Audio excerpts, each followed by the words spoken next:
Club Reg, I'm Professor Revelation and I'm here to tell you more about this book, the Bible. Over the last few weeks we've been exploring the story of salvation. We've seen that it's one story from book 1 to book 66. And we've learnt that the story of the Bible is salvation. The Old Testament is the preview for salvation.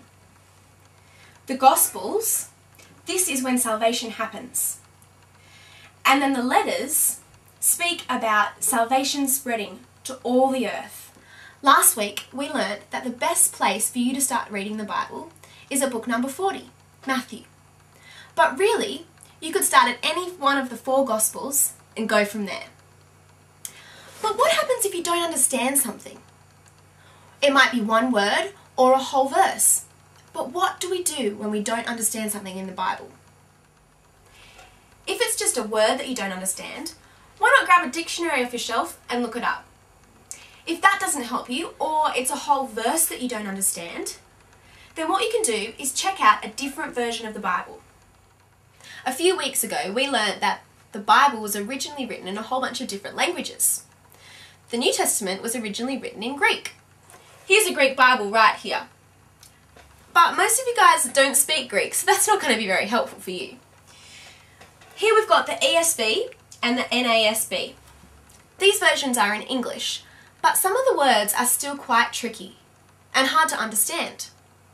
Then we've got the NIV. That's the version that we use at Club Reg. It's quite easy to understand, but there might be some tricky words still in it. Then there's the NLT, which you might use if you go to youth church. And then these versions down here, they're the simplest versions of the Bible that are around. Just because there's all these different versions doesn't mean that the meaning has changed. It's not like in the Greek Bible, the story is about salvation and it's all about Jesus. And then in the CEV version, the story is all about death and the devil. What it means is the editors of the Bible changed some of the words so that we can understand what we're reading.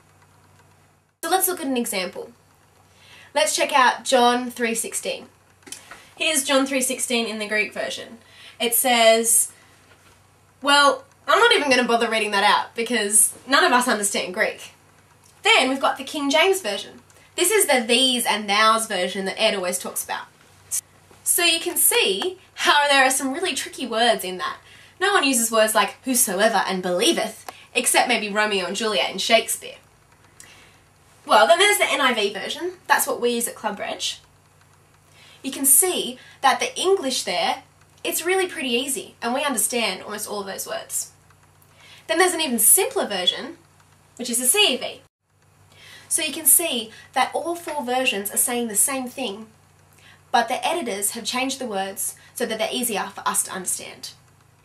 If you've only got one version of the Bible, here's what you can do.